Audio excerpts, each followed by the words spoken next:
Welcome. In front of me is a CUBOT King Kong Mini 3, and today I will show you how you can wipe cache partition on this phone.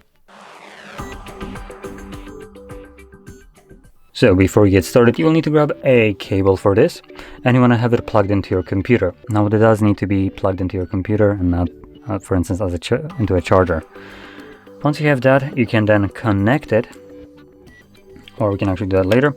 Anyway, so we're going to start off by turning off our device. So hold the power button and select power off. Just give it a second.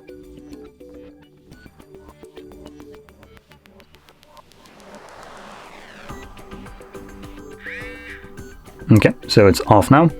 So once the device turns off, you want to hold the volume up on your device, and while holding volume up, you're gonna simply plug it in. Trying to hold it before I plug it in. There we go. As you can see, I'm only holding volume up. Plug it in. You'll probably hear computer side. So on a computer, it might just connect and disconnect a couple of times. Don't worry, that is normal.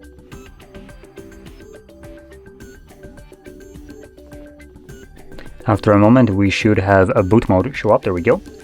So from here, we can get rid of the cable. It was only needed to get us into the boot mode right here.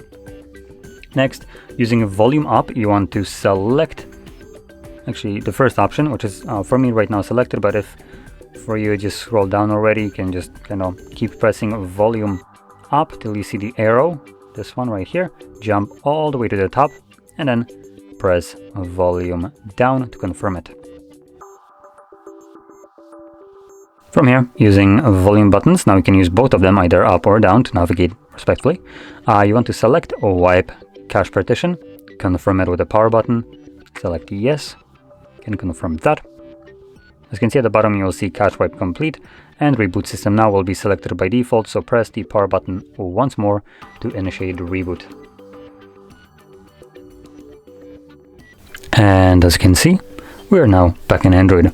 So if you found this very helpful, don't forget to hit like, subscribe, and thanks for watching.